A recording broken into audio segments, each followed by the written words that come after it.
That type of coaching, I don't think the AI will take over. Is that 90% of the coaches are going to be obsolete because what people are going to start to starve for, there are lots of changes that are happening. There are political changes happening in US that are actually actively affecting business because you cannot help your clients if you haven't been able to help yourself. Or are you going to be part of the 90% who are going to become obsolete because AI is pretty much going to take over all of it? And make sure that's not you.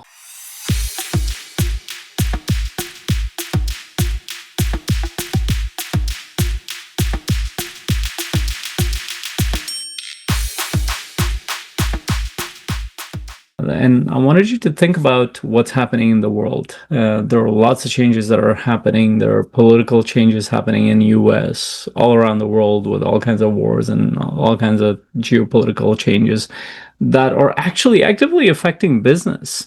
Some positively, some negatively.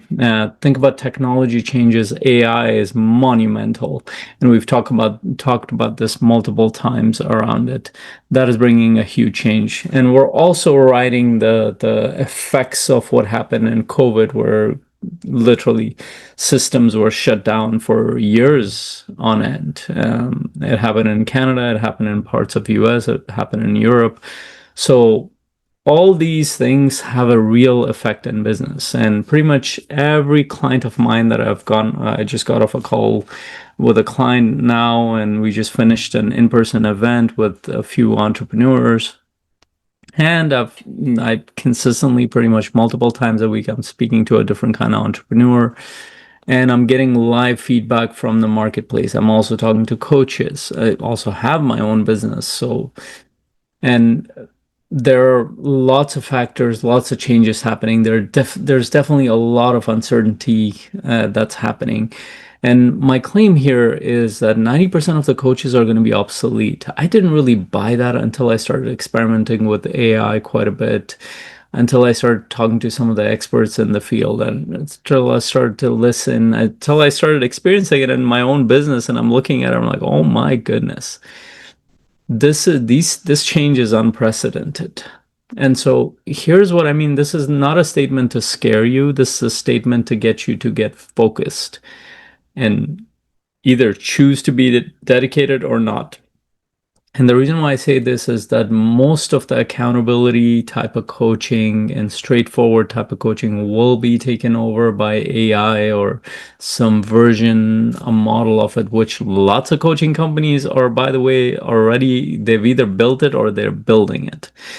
Some examples being, go look at Brendan AI, go look at the AI integrations in different coaching communities. There will be one I'll be launching as well as part of my offers. So AI will definitely be an integrative part of every offer. Now, that doesn't mean business stops. It just means that a lot of the straightforward, hey, what are you going to do about this? What's your next step? Oh, did you do that? Did you not do that? What held you back? Very straightforward type of coaching will be outsourced to AI, and it can do it much better, and people have access to it all the time, and it can help them go along. And the way I know this, because I've been experimenting on myself, I've been using some AI coaches and I've been working through it, and I actually started noticing it works. Behavior changes in myself, and if I see behavior change, that means that the system works.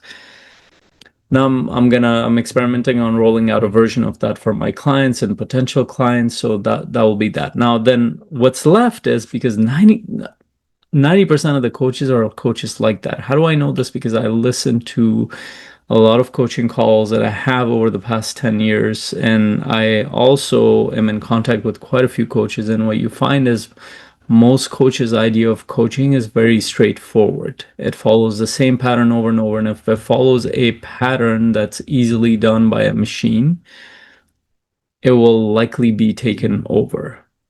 Especially if that pattern is around things that a machine could ask to is, what do you think? What are you doing? What's your next step? What's your commitment here? And where is your schedule for this? How are you going to make this like the practical side of things? It can be done a lot better with an AI system. Now, the part that I still think that the AI will not take over right now, at least now, I can't speak to 5 years, 10 years from now on.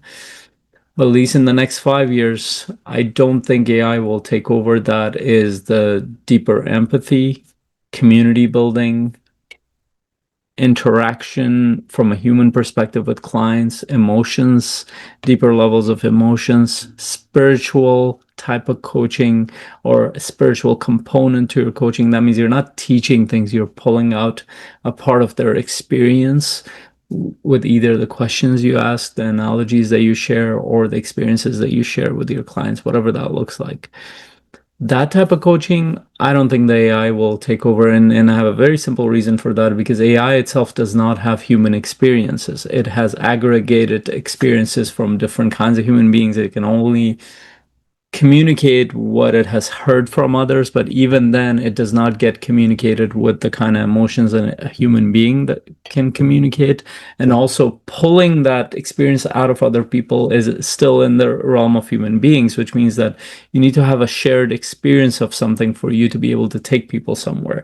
And it goes back to the statement that Rich Lidman often shares is, you can only help people as deep as you've gone yourself, to the paraphrase version of that. And that's an experiential process. And that's in leadership, that's in spiritual practices, that's in personal development. You cannot live in the world of, you could never do that anyway in really good coaching, but coaches could get away before. But now you can't get away from that, because if you want theory, AI has access to a lot more models than you do, a lot more teaching components than you do, a lot more information and knowledge than you do. But what it doesn't have is your experience. And what it also doesn't have is the experiences you're going to facilitate for your clients. That could be virtual, and that could also be in person. And I would venture to guess that in person is going to grow more and more, because what people are going to start to starve for, because they're going to be in communication with technology and AI in their phones, is human connection. It's going to become more and more important. Community building process is going to become more and more important. We just came back from our in-person event. I can see that growing really fast. When I look at my virtual programs, that's going to be a little bit of a struggle until the chaos, we go through this chaos and it stabilizes a little bit. So a lot of my focus is going towards creating experiences individually and groups that could be virtual, and even the most important, I would say, in person. Now, again, you don't need to start with everything. You just need to start with one thing that you feel connected to. But my challenge to you would be is to pick something. You're going to start one-on-one, you're going to start group, you're going to start in-person events, whatever it is. You got to put the dedication in, because most people are going to keep pivoting. They're going to get scared. One day they're going to have one offer, another day they're going to have a different offer. I have no problems with pivoting, but when you pivot because the underlying intention around it is fear, you're not actually thinking, you're not being strategic. You're just reacting to the process, to what the world is throwing at you or what life is throwing at you.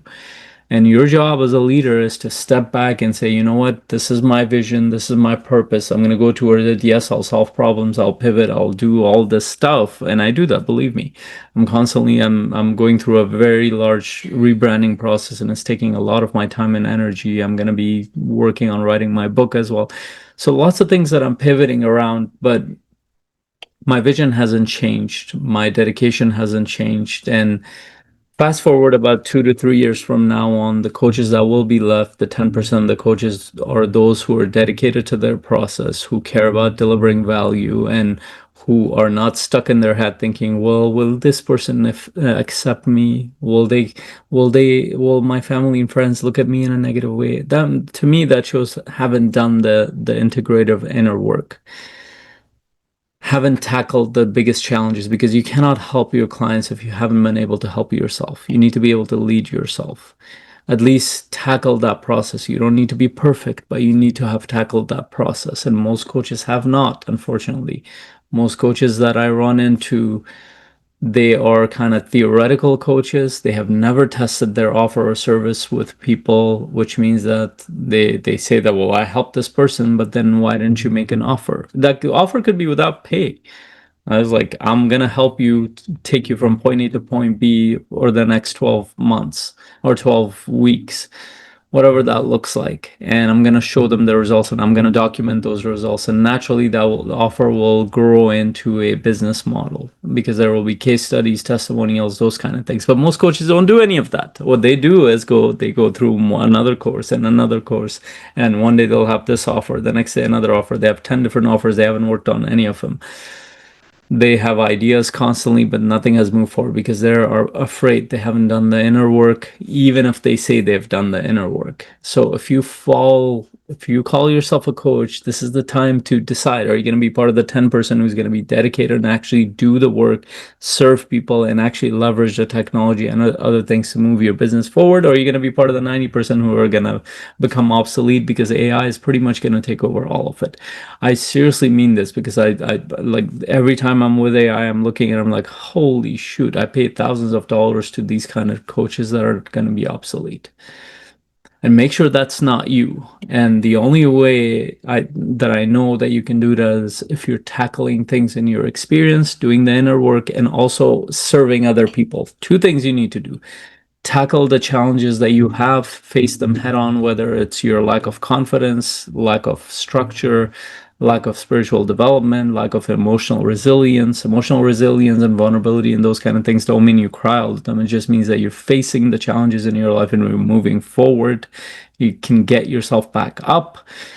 And then the other side of it, you're actually serving people. I don't care if you get paid for it or not. You're actually working with people and taking people through your process for a significant period of time. And that could be a few weeks, that could be a few months, that could be a few years, whatever that looks like to you. If you're doing that and you're taking into account technology and other things, more than likely you will be part of the 10%.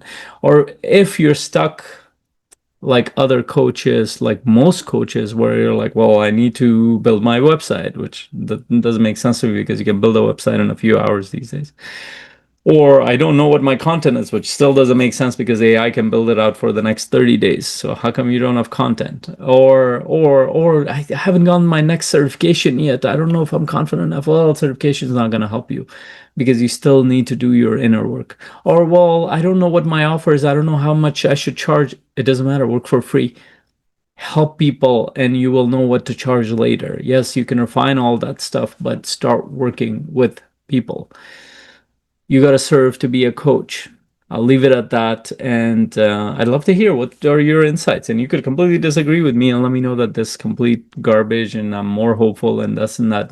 Say it, but give me your reasons for it and give me your research around it. What made you conclude that?